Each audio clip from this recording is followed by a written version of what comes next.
আপনাদের সহযোগিতার জন্য আমি অফিসে আসতে পারবো, আপনাদের সহযোগিতা না করলে আমি অফিসে আসতে পারবো। আর একটি কথা, মানুষ অনেক প্রত্যাশা নিয়ে দলের দিকে তাকিয়ে আছে, মানুষ অনেক প্রত্যাশা নিয়ে দলের দিকে তাকিয়ে আছে।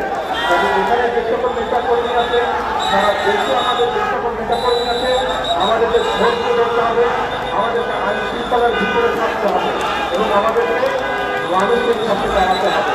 মানুষের সমস্যা হয়, কষ্ট হয়, অসুবিধা হয়, সেই জিনিসটা করা যাবে না।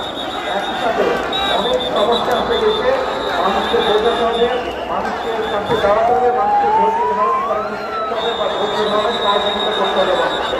ঠিক আছে, অনেক কাজ আছে আমাদের।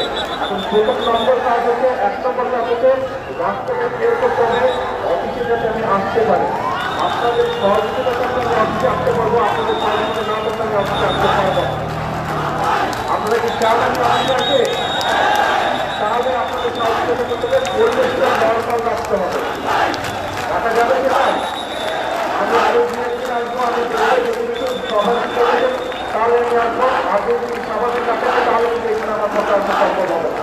কারণ আমি আজকে আপনাদের এলাকার মানুষের সমস্যা হবে, এদিকে ধরে হাজার মানুষ যারা আসতে পারে তাদের সমস্যা হবে। তবে আমরা নিশ্চয়ই দেশের মানুষের সমস্যার কারণ হতে চাই না, তাই তো নাকি? হতে চাই না, হতে চাই না। কিন্তু প্রত্যেকটা নেতাকর্মীকে এই ব্যাপারে সচেতন থাকতে হবে, সতর্ক থাকতে হবে। ঠিক আছে, এখন অনুরোধ হচ্ছে রাস্তাটা ক্লিয়ার করতে হবে। সবাই বাম দিকে চেপে আসে, এদিকে চেপে আসে, তারপরে গভর্নমেন্ট চলে আসে, রাস্তাটা খুলে যায়। ধন্যবাদ। আর কথা বলবো এখন। সালামালাইকুম।